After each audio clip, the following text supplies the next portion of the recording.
Welcome to this journey of one of the most disturbing cases in recorded history of South Carolina. Before we begin, I invite you to leave a comment about where you're watching from and the exact time you heard this story. We're interested in knowing where and at what times of day or night these documented accounts arrive. In the autumn of 1833, the residents of Beaufort County, South Carolina, became aware of the disappearance of one Thomas Caldwell, a plantation owner whose property lay on the banks of the Combahee River. The official record stated that Caldwell had embarked on a business journey to Charleston, yet never arrived at his destination. For weeks, there was little concern among the local authorities. Wealthy men often extended their travels without notice. But it was the discovery made nearly 5 months later that would reveal a truth far more disturbing than simple misadventure. The overseer of the Caldwell plantation, a man named James Horton, was the one who insisted something was amiss. In 15 years, Horton reportedly told the sheriff, Mr. Caldwell has never missed the spring tobacco auction. What began as a perfunctory inquiry would eventually uncover one of the most methodically executed acts of vengeance ever documented in the antebellum South, a case that remained largely buried in county records until a courthouse renovation in 1962 brought the dusty files back into the light of day. The Caldwell home still stands today, though significantly altered by subsequent owners. Those familiar with the original structure speak of its peculiar design, an elegant facade that concealed oddly proportioned rooms and inexplicable spaces between walls. What was once attributed to architectural eccentricity would later be understood as something far more deliberate, something hidden, something sealed away. What makes this case particularly haunting is not merely what was found behind those walls, but the meticulous patience with which the plan was executed. According to testimony later collected, the architect of this revenge had waited 7 years before acting. 7 years of silence, 7 years of watching, 7 years of planning the perfect tomb for a man who, according to documents uncovered decades later, had committed atrocities that the genteel society of Beaufort County had chosen to overlook. The records from this period are fragmented, some suspiciously so, but what remains tells a story of psychological warfare that unfolded in whispers rather than shouts, a tale of power, cruelty, and calculated retribution that challenges our understanding of human endurance. And perhaps most unsettling of all, a portrait of justice served through means so quietly terrifying that those who uncovered the truth reportedly refused to spend another night in that house. As we delve into this account, remember that the horror lies not in blood or spectacle, but in the patient darkness of the human heart, in the spaces between walls, in the silence that follows a man's final breath as it's absorbed by newly laid brick and mortar. The winter of 1832 found Thomas Caldwell at the height of his influence in Beaufort County. His cotton plantation, Riverwood, had expanded to nearly 300 acres, and the recent acquisition of 15 additional enslaved persons had increased his workforce considerably. According to the county tax assessor's ledger, Caldwell's property was valued at more than twice that of neighboring estates, a fact he reportedly mentioned at every gathering of the county's elite. He was not a man who inspired warmth, wrote Margaret Thornton, wife of a neighboring plantation owner, in a letter to her sister in Richmond. There was something in his manner that suggested he was perpetually calculating your value. This assessment was echoed in other contemporary accounts. Caldwell was respected, but not beloved, a distinction that seemed to trouble him not at all. The Caldwell home stood apart from others in the county, not just in size, but in design. Constructed in 1825, the house featured an unusual layout that included rooms accessible only through other rooms, corridors that seemed to serve no purpose, and an asymmetrical facade that defied the classical symmetry favored in plantation architecture of the period. When questioned about these oddities, Caldwell reportedly replied, "A man's home should be as complex as his mind." Life at Riverwood followed a rhythm typical of large plantations of the era. Dawn to dusk, labor in the fields, the clang of the bell marking meal times and the end of work, the overseer's rounds, the silence that fell after sunset when even the crickets seemed to quiet their song in deference to the master's peace. Yet beneath this ordered surface, tension ran like an underground stream. Visitors to Riverwood often remarked on the unusual silence that pervaded the slave quarters. Not even music or laughter, noted Reverend Samuel Whitaker in his parish diary. It was as if sound itself feared to rise above a whisper. Among the enslaved persons at Riverwood was a man identified in ledgers only as Solomon. Purchased in 1826 from a trader in Charleston, Solomon was unusual in several respects. He had, according to records, been trained as a brick mason and carpenter before being sold to Caldwell. He was also literate, a fact carefully omitted from official documents, but mentioned in a private letter from Caldwell to his banker, wherein he boasted of acquiring a slave with unusual skills, though I must take care he does not employ his reading to unsuitable ends. Solomon was put to work maintaining the main house and constructing new outbuildings as the plantation expanded. His craftsmanship was apparently exceptional. A guest at Riverwood in 1830 wrote that the precision of the brickwork in the new kitchen house would be admired even in Philadelphia or Boston. This same guest noted that the enslaved mason works with an intensity of focus that is almost unnerving to observe. His eyes never leave his hands, even when addressed directly. What none of the observers noted at the time, what would only become apparent much later, was that Solomon was watching, measuring, memorizing the thickness of walls, the sound they made when tapped, the places where the house creaked at night as it cooled and settled, the pattern of Caldwell's movements through his private chambers. In the spring of 1831, something changed at Riverwood. The nature of this change was not immediately apparent to outside observers, but its effects rippled through the carefully structured hierarchy of the plantation. According to kitchen house records, the informal diary kept by the enslaved cook, Mercy, Master Caldwell began spending unusual amounts of time observing Solomon's work. He watches like a hawk watches a field mouse, Mercy wrote in her hidden account, which was discovered decades later concealed in the hollow leg of a kitchen table. Not speaking, just watching. And Solomon growing more quiet with each passing day. Caldwell's sudden interest in construction coincided with his announcement that he intended to add a new wing to the main house, a private study and library where he could conduct business away from the main parlor. He commissioned Solomon to build this addition, specifying that the work was to be done primarily in the evenings, after the day's regular duties were complete. The autumn of 1832 saw the completion of this new wing.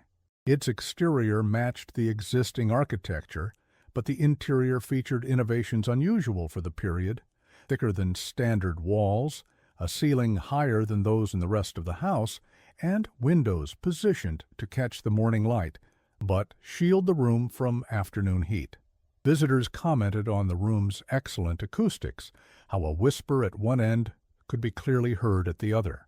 A perfect room for music, observed the wife of a county judge who attended a small gathering to celebrate the completion. What no one mentioned, what perhaps no one noticed, was how the new wing connected to the rest of the house through a single, narrow doorway, or how the interior walls contained a network of small air channels, ostensibly for ventilation, or how the floor, laid with exceptional care, sat 3 inches higher than the adjoining hallway. By December of 1832, the patterns of life at Riverwood had seemingly returned to normal. Solomon resumed his regular duties maintaining the plantation's structures. Caldwell returned to his business affairs. The new study became part of the house's established architecture, its novelty fading into familiarity. And then, in the first week of January 1833, came the incident that would set in motion the events leading to Caldwell's disappearance. The exact nature of this incident was never recorded in official documents, but Mercy's hidden kitchen diary contains a terse entry. Today, Master went too far with Eliza. Solomon saw it all. His face showed nothing, but his hands, His hands were shaking when he came for his meal. I fear what silence hides. Eliza was Solomon's wife. This much is established by the plantation's property ledger. But what transpired between her and Caldwell remains speculative.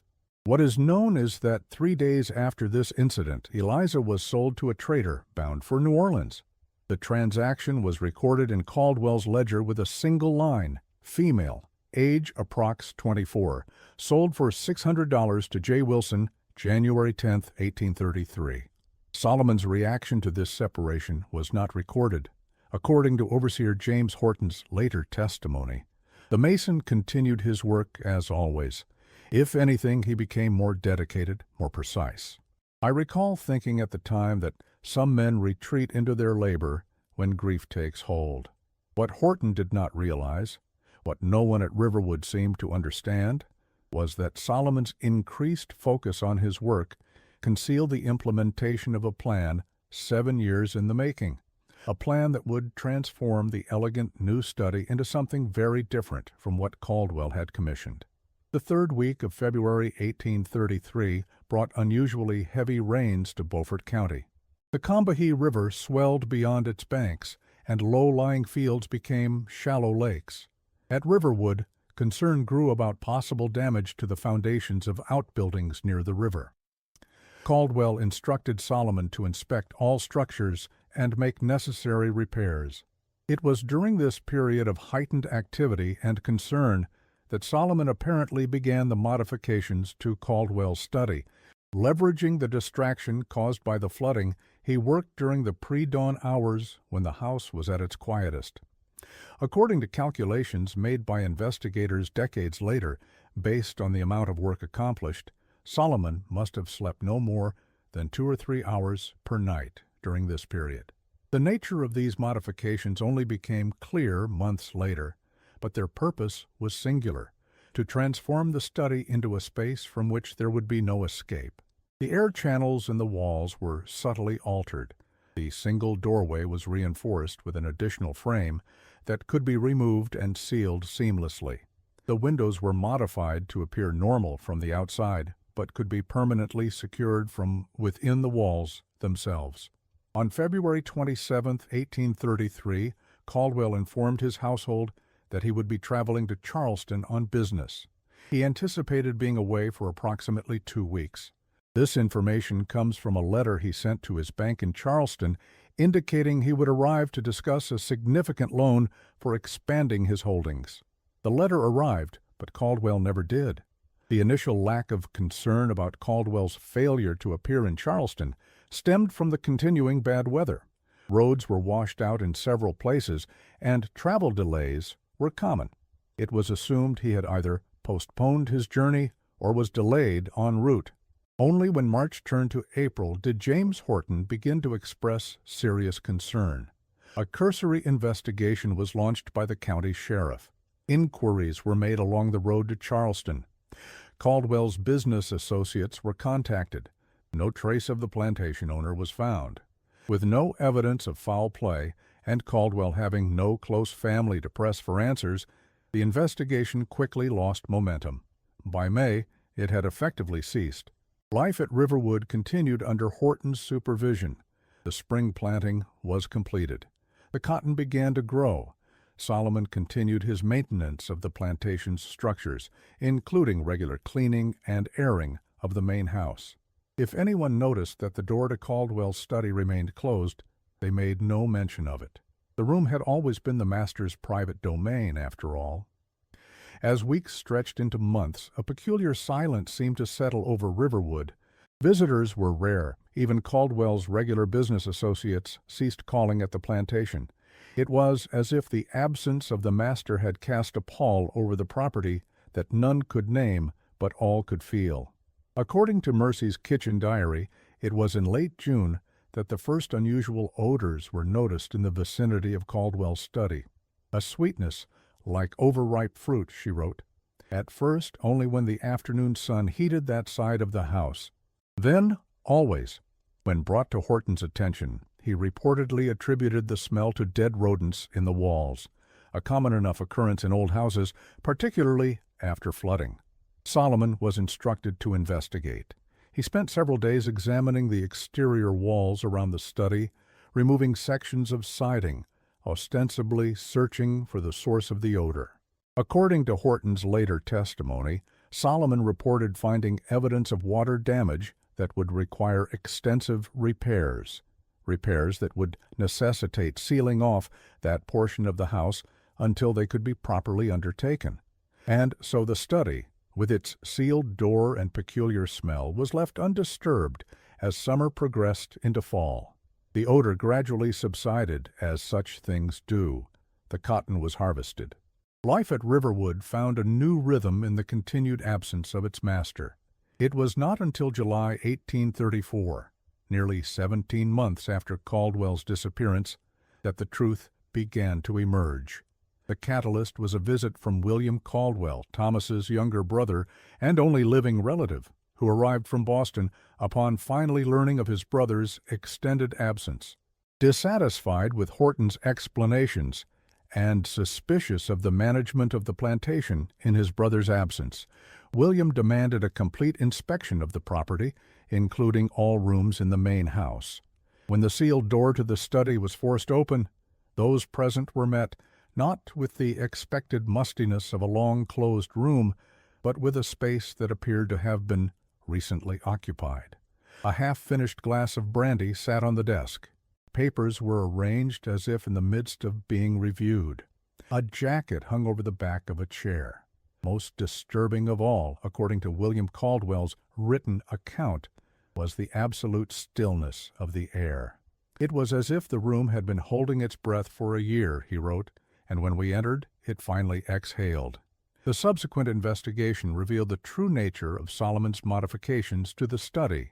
The doorframe had been designed to be removed and replaced with solid wall, indistinguishable from the surrounding structure when plastered and painted. The windows, while appearing normal from the outside, had been permanently sealed from within the wall cavities. The air channels, originally designed for ventilation, had been altered to become progressively narrower, eventually closing altogether. In essence, the room had been designed to be transformed with swift efficiency from a study into a sealed chamber, a tomb. Further examination revealed a small opening in the floor beneath the desk, leading to a narrow space between the joists. Inside this space was found a journal written in a careful hand on pages torn from the plantation's account books. The journal was signed simply Solomon and dated February 27, 1833. The contents of this journal were deemed so disturbing that the county judge ordered it sealed in the courthouse records, accessible only by court order. What is known from fragments quoted in the subsequent legal proceedings is that it detailed Solomon's 7-year plan to exact revenge on Thomas Caldwell, a plan conceived the moment Solomon realized the true nature of the man who had purchased him. According to testimony from the investigation, the journal described how on the evening of February 27, 1833, Solomon had waited for Caldwell to retire to his study for his customary nightcap. Once Caldwell was settled at his desk, Solomon implemented the final stage of his plan.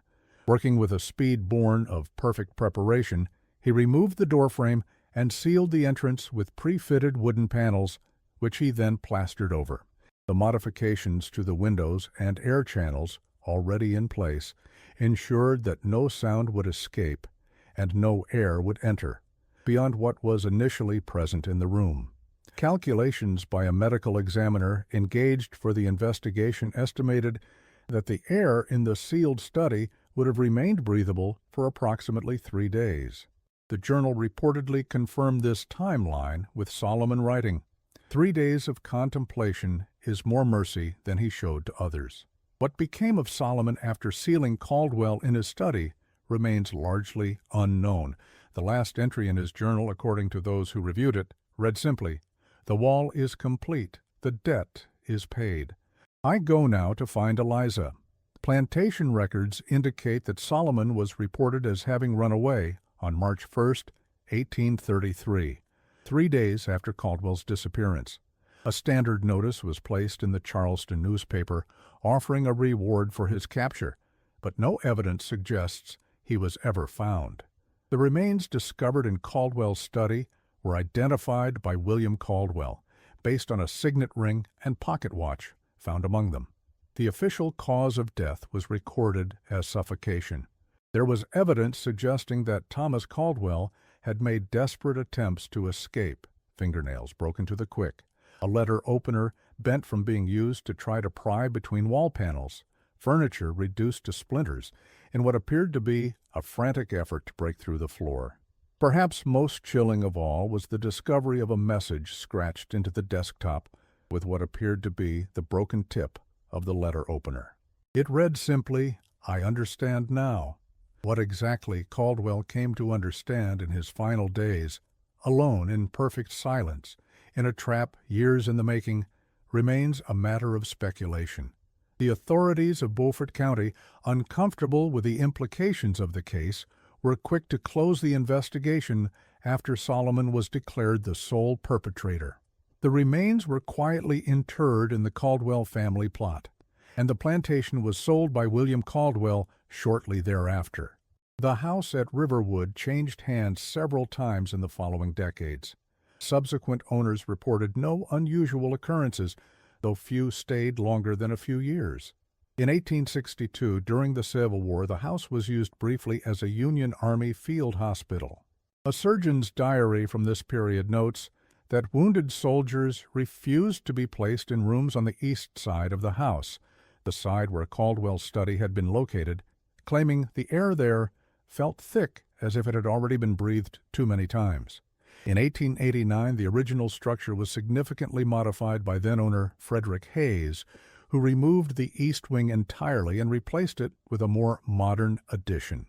During this renovation, workers reportedly discovered unusual features in the walls, small channels and sealed spaces that made no architectural sense.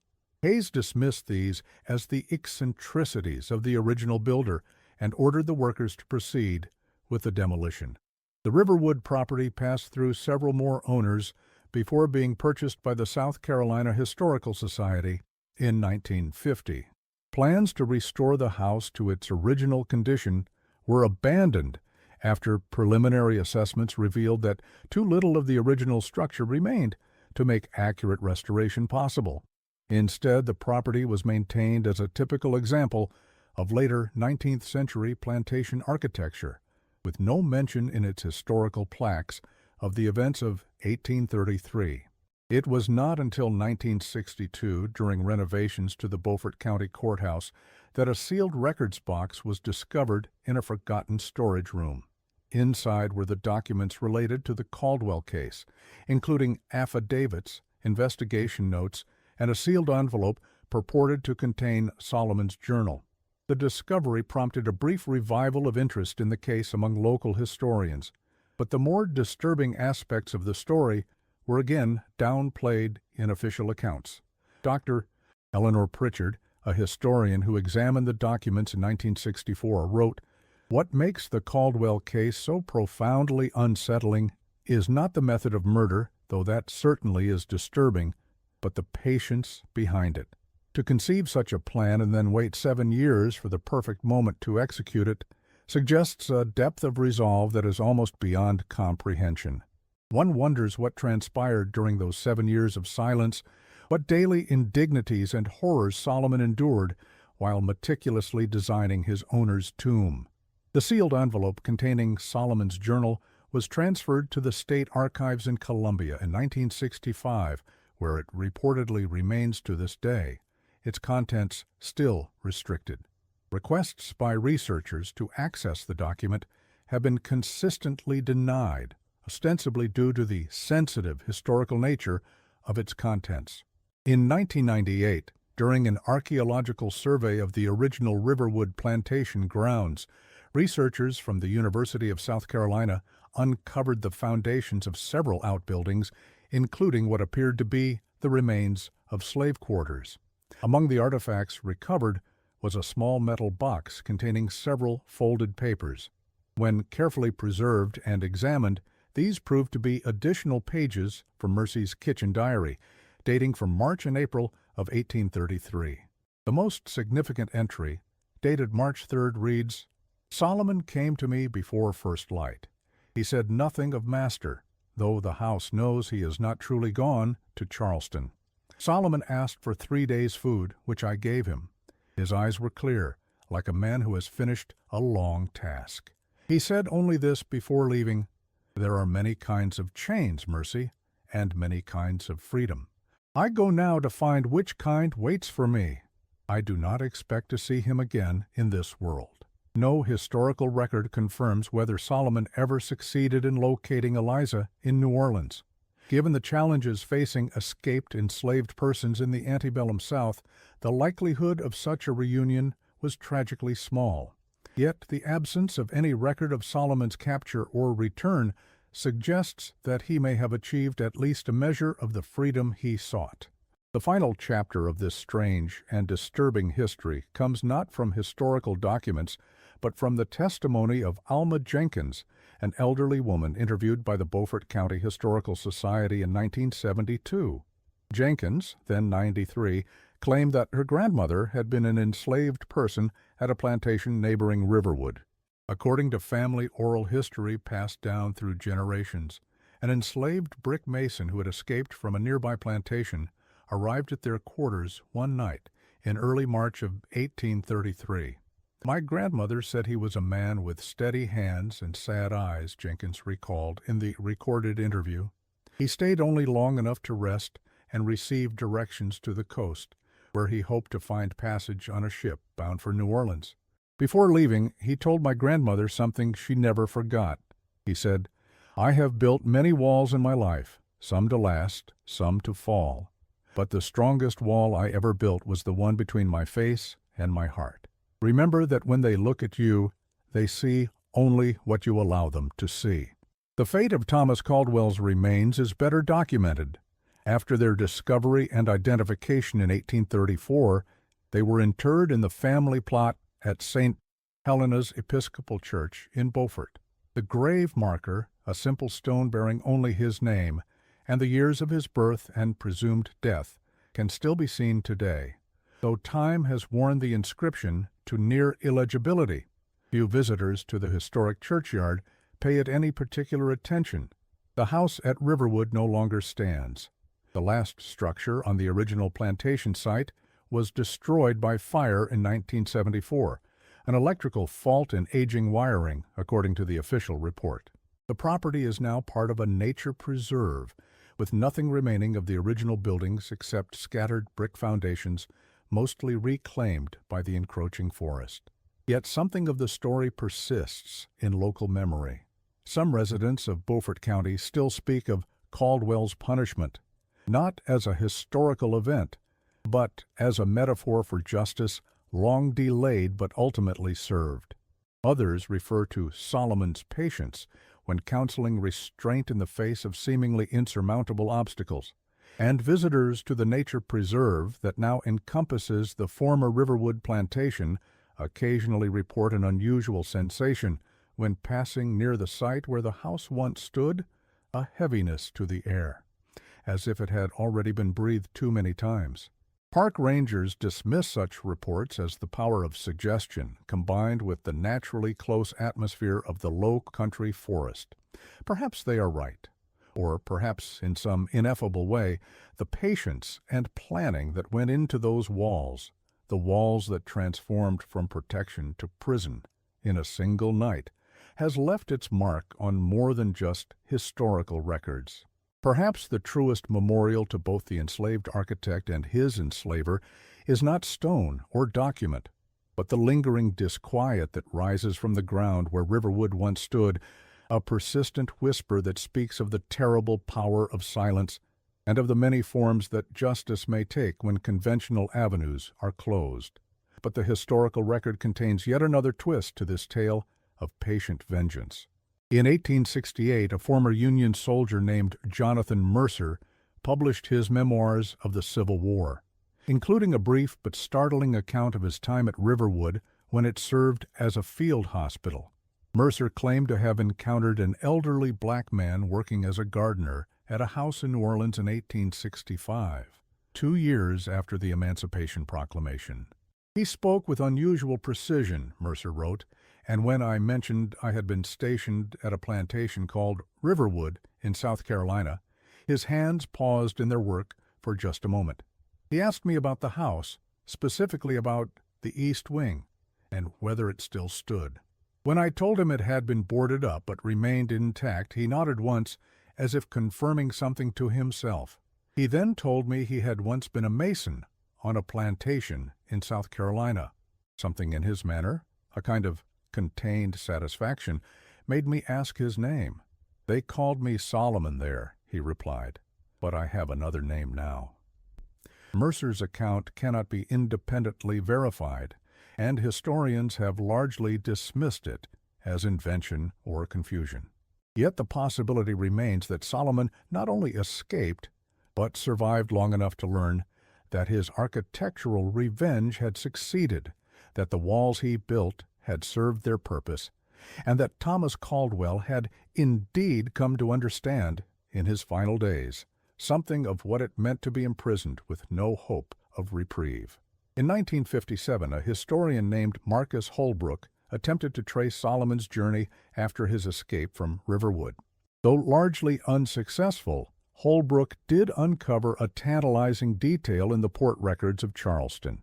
On March 7, 1833, just 8 days after Caldwell's disappearance, a merchant ship called the Meredith departed for New Orleans.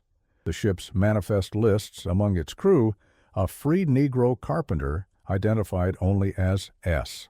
The captain's log notes that this individual had joined the crew on short notice, offering his carpentry skills in lieu of passage fees. The Meredith arrived in New Orleans on March 21, 1833.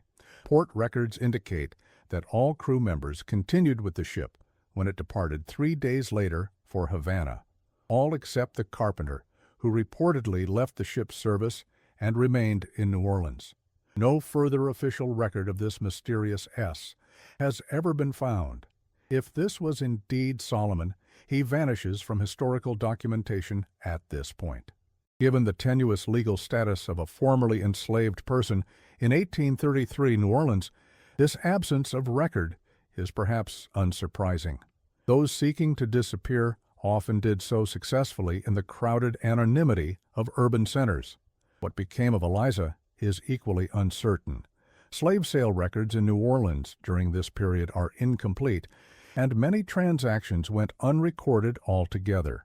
Her name appears in no known documentation after the initial sale to J. Wilson in January 1833. Whether Solomon found her, whether they were reunited and perhaps escaped together, perhaps to the Caribbean or even further north, remains one of the many unanswered questions in this disturbing tale. In 1999, a collection of letters was discovered in the attic of a home in Montreal, Canada.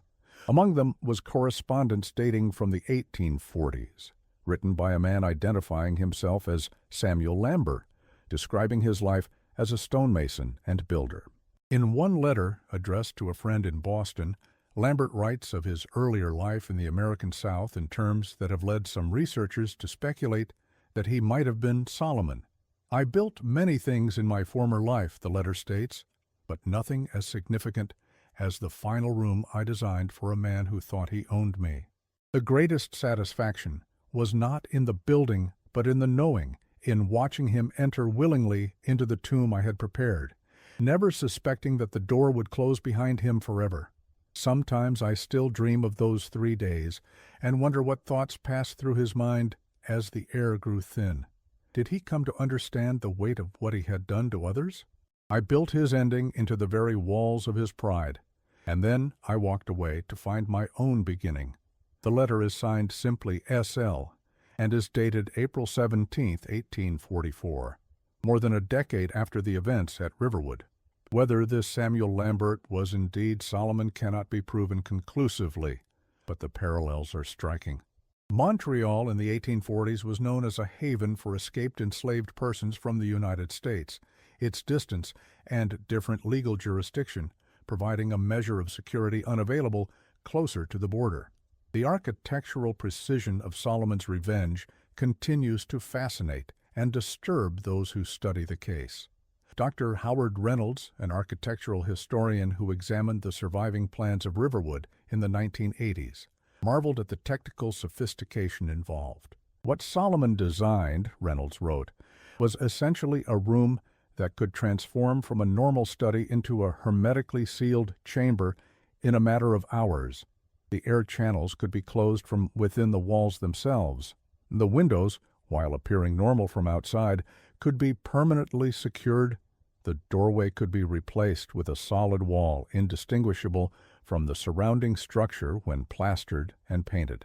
It was a brilliant design, horrifying in its purpose, but undeniably ingenious in its execution. This ingenuity extended beyond the physical structure to the psychological dimensions of the trap. Solomon understood Caldwell's habits intimately, knew that he retired to his study each evening for a final brandy before bed, knew that he would not be missed until his supposed departure for Charleston the following morning, knew that by the time anyone thought to check the sealed study, it would be far too late. In 2005, a team of forensic psychologists analyzed the case as part of a broader study on revenge crimes throughout history. Their conclusion was sobering. The Caldwell case represents one of the most psychologically sophisticated acts of revenge ever documented. The perpetrator not only physically trapped his victim, but created a psychological crucible as well, a space where the victim, in his final days, would be forced to confront the stark reality of his powerlessness.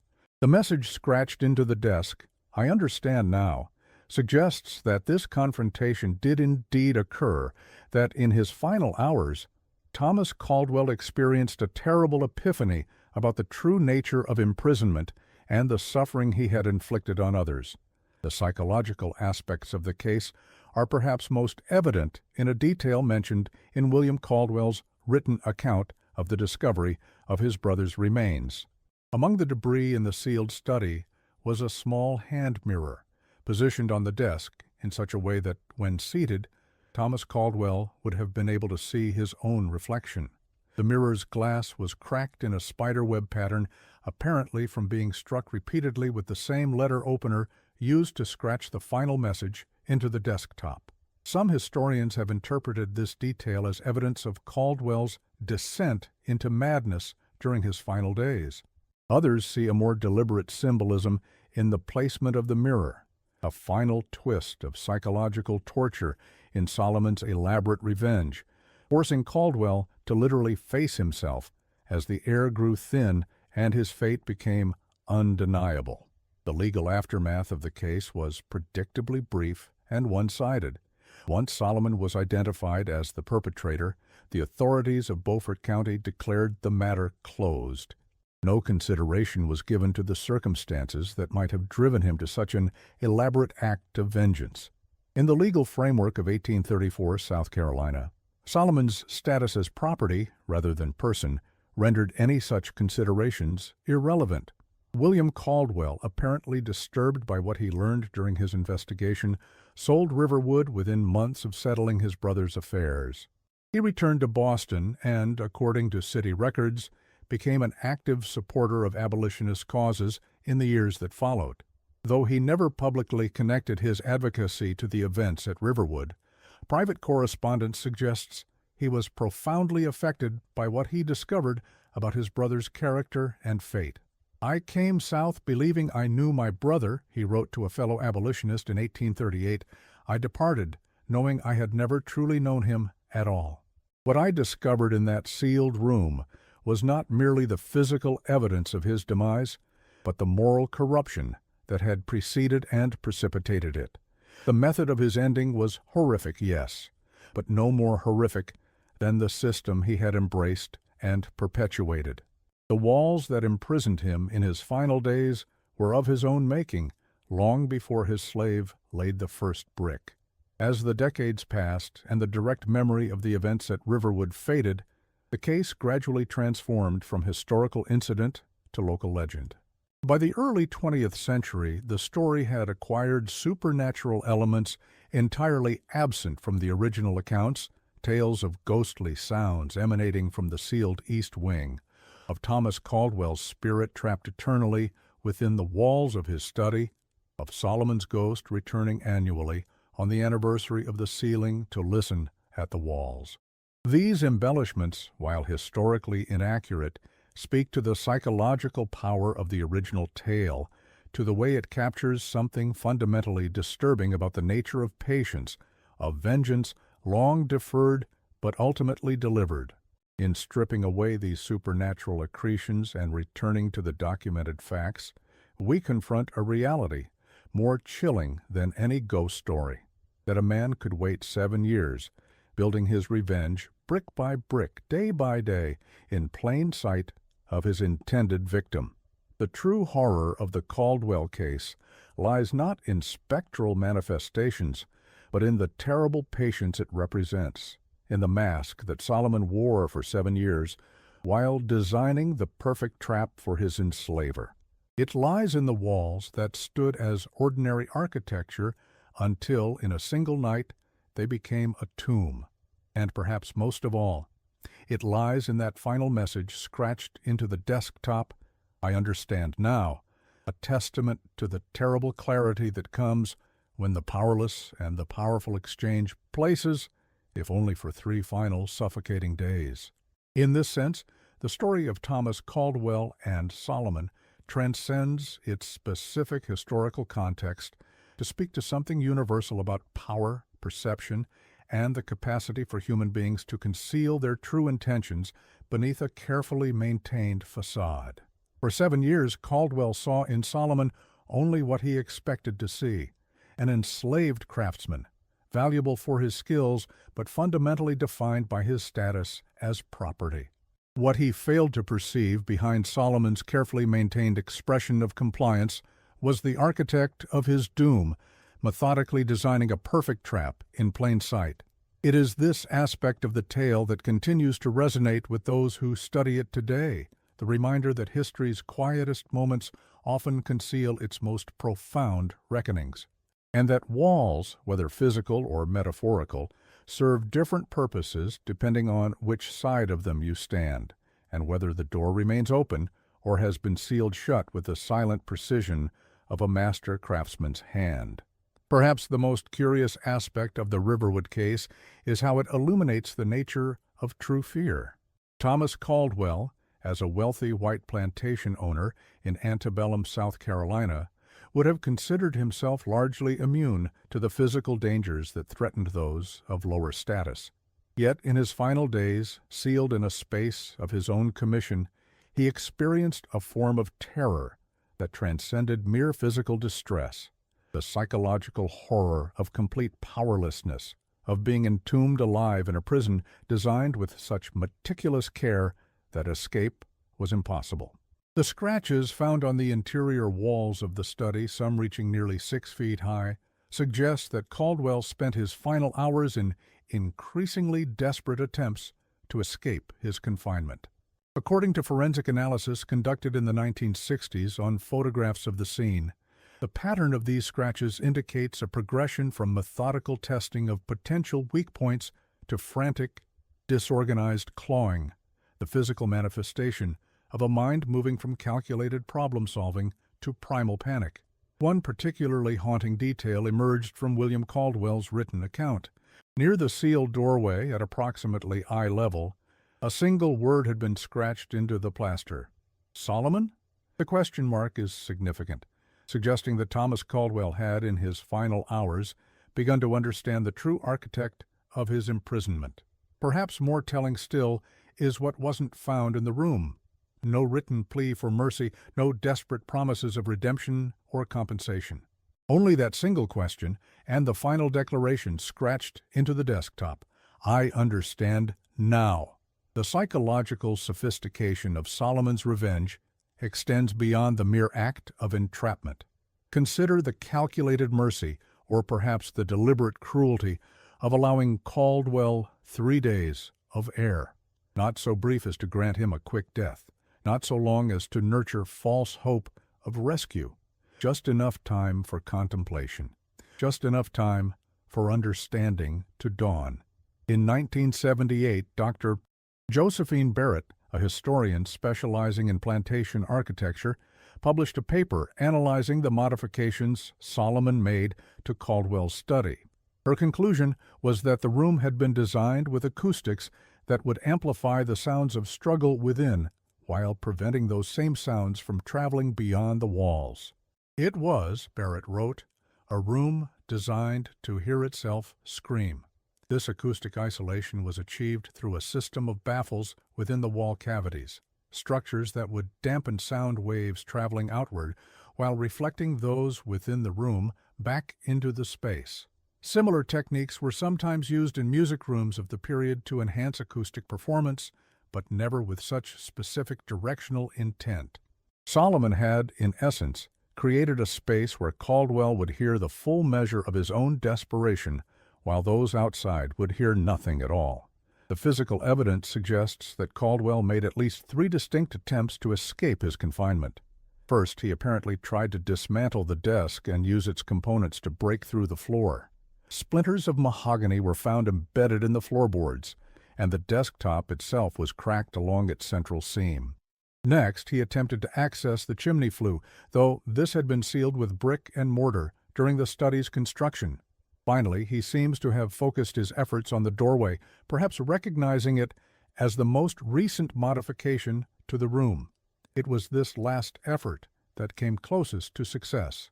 According to the investigation notes, Caldwell had managed to chip away a section of plaster approximately 3 inches in diameter, exposing the wooden paneling beneath. Had he persisted at this spot, he might eventually have broken through to the corridor beyond.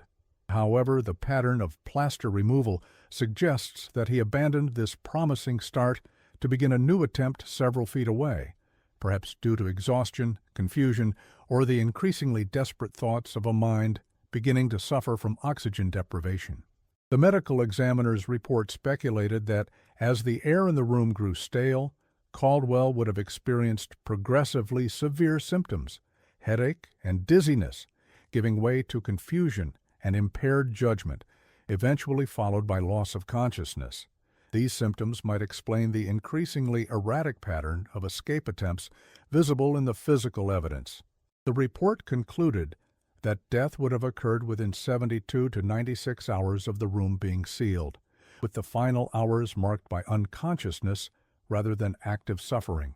This clinical description, however, fails to capture the psychological horror of such a death.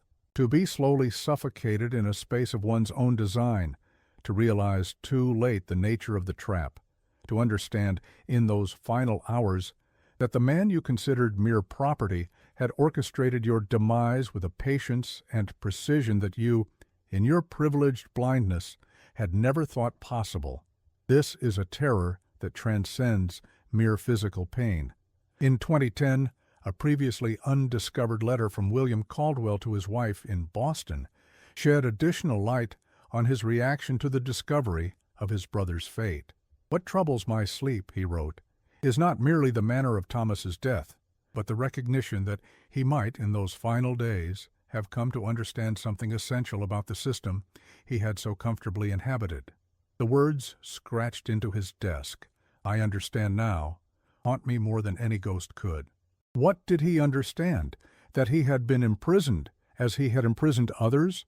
That the man he had treated as a tool had revealed himself as an architect? That the walls of privilege that had protected him all his life had, in the end, become the walls of his tomb? I fear, my dear, that this understanding came too late for Thomas, as I fear it comes too late for many of us. The Caldwell case gained renewed attention in 1983 when Professor James Whittaker of Howard University published Architectures of Resistance, a study of ways in which enslaved persons employed their craft skills as forms of subversion or resistance.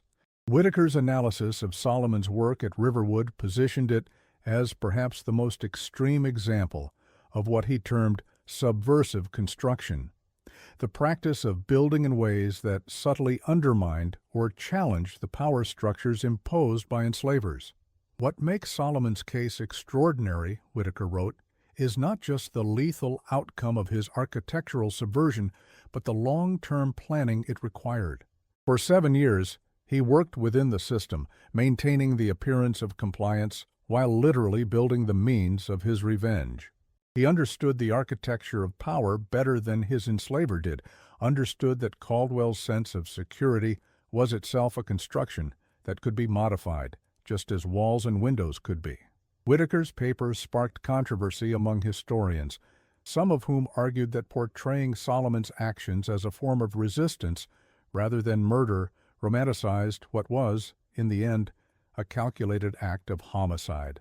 Others countered that in the context of American slavery, a system that denied legal personhood and recourse to enslaved individuals, acts that would be considered criminal in other contexts must be understood differently. This debate continues in academic circles to this day, touching on broader questions about how we conceptualize resistance within systems of extreme oppression. What is clear, regardless of one's position in this debate, is that Solomon's actions represented an extraordinary inversion of power dynamics. In a society structured to render enslaved persons powerless, he achieved a form of agency so complete that he was able to transform his enslaver's pride, the elegant study designed to showcase Caldwell's wealth and taste, into the instrument of his destruction. In 1992, a doctoral student named Marcus Jefferson discovered another piece of the puzzle while researching port records in New Orleans. A ship called the Esperanza, bound for Haiti, departed New Orleans on April 18, 1833, less than a month after the Meredith had arrived from Charleston. Among its passengers were listed Samuel Lewis and wife, free persons of color. Given that Haiti had been established as an independent black republic following a successful slave rebellion, it was a logical destination for those seeking to escape the reach of American slavery.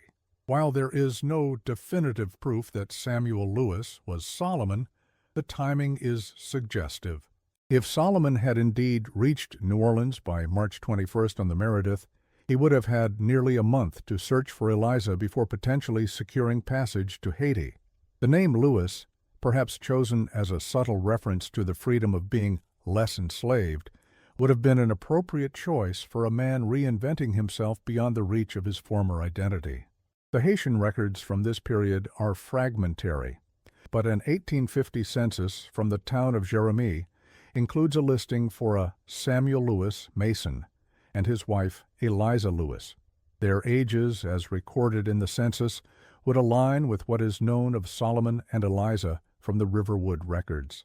If this was indeed the same couple, they had succeeded not only in escaping slavery, but in establishing themselves in a society where their skills and personhood were recognized in ways impossible in the antebellum American South.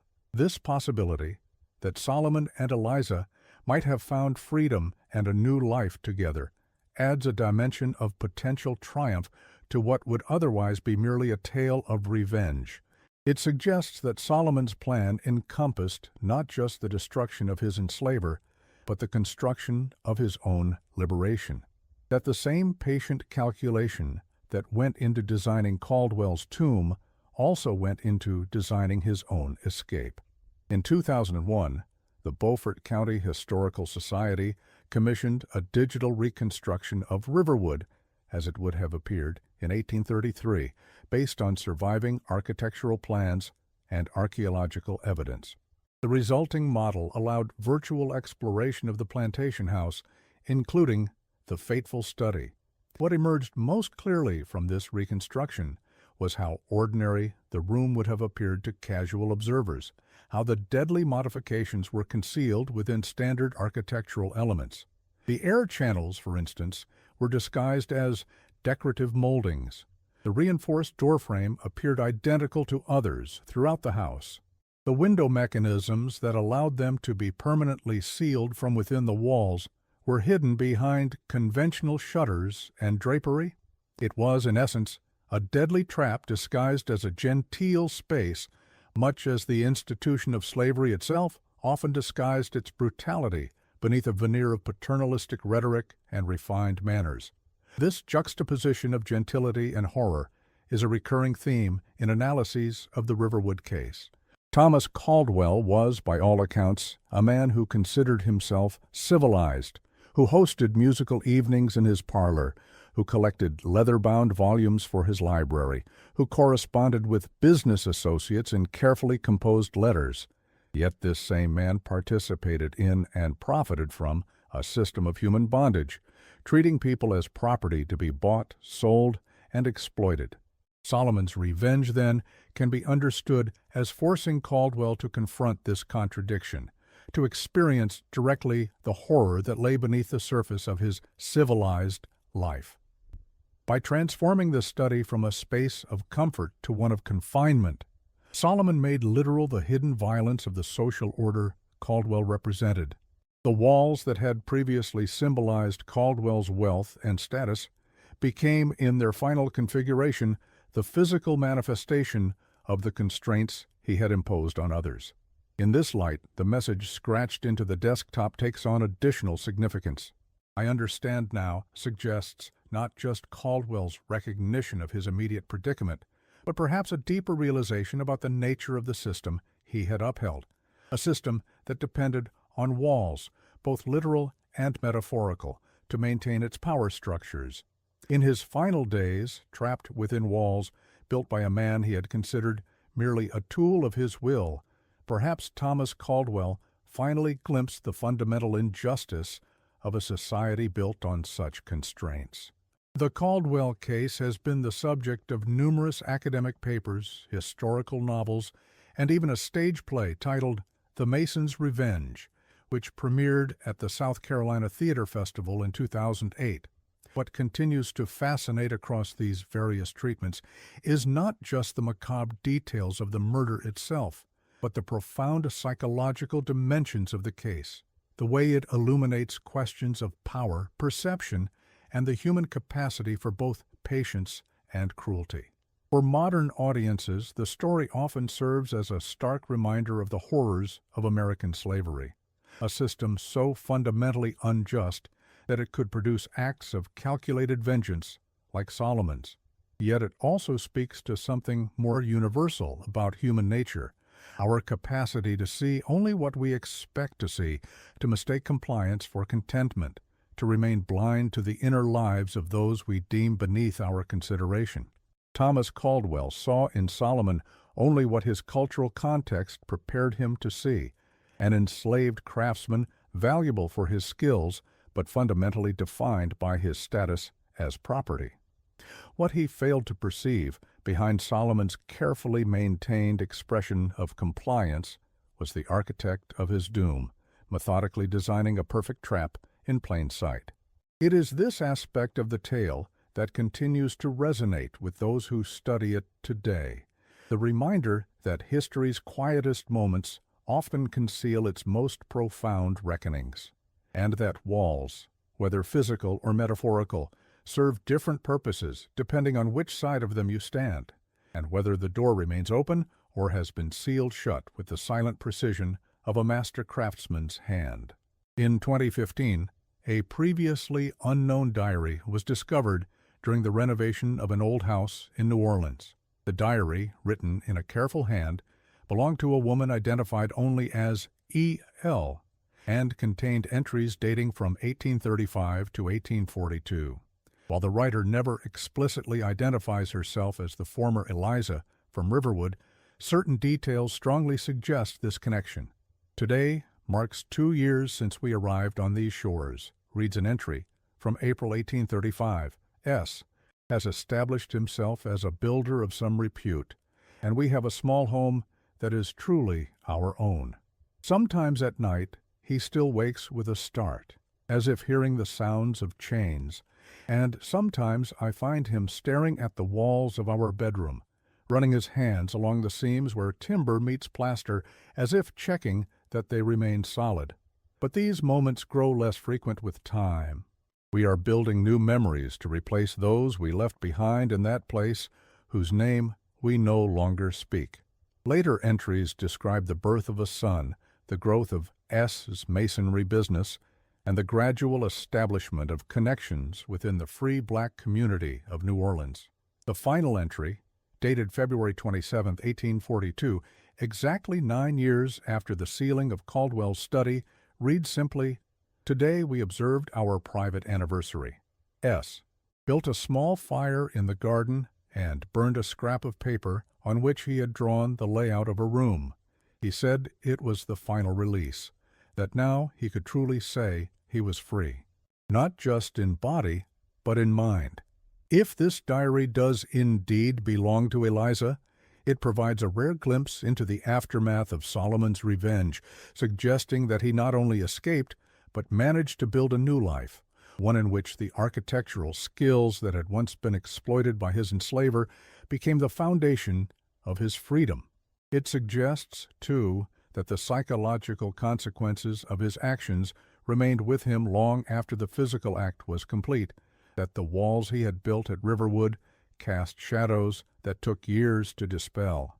This human dimension, the recognition that acts of violence, even those born of profound injustice, leave marks on the perpetrator as well as the victim, adds nuance to what might otherwise be a simplistic tale of revenge served cold. It reminds us that Solomon was not merely an instrument of vengeance, but a person navigating the moral complexities of an immoral system, seeking not just retribution, but redemption and renewal. In the end, perhaps the most profound horror of the Caldwell case lies not in the method of murder or even in the patients behind it, but in the society that made such an act comprehensible. A society so fundamentally distorted by the institution of slavery that it created the conditions for this particular form of vengeance to unfold. The walls of Riverwood no longer stand. The physical evidence of what transpired there has long since crumbled to dust. But the story remains, a testament to the terrible patience of the oppressed, to the blindness of privilege, and to the ways in which the structures we build to contain others can sometimes become the chambers of our own confinement. As we walk away from this tale of walls and whispers of revenge served with architectural precision, perhaps we would do well to consider our own blind spots, the people whose inner lives we fail to recognize, the power dynamics we participate in without full awareness, the ways in which we might be both constructing and confined by walls we cannot see. For in the final analysis, the story of Thomas Caldwell and Solomon is not merely a historical curiosity or a macabre tale from a bygone era. It is a reminder that the architecture of power is always more complex than it appears, and that those who fail to perceive this complexity may one day find themselves trapped within structures of their own making, scratching desperate messages into the unyielding surfaces of too late understanding.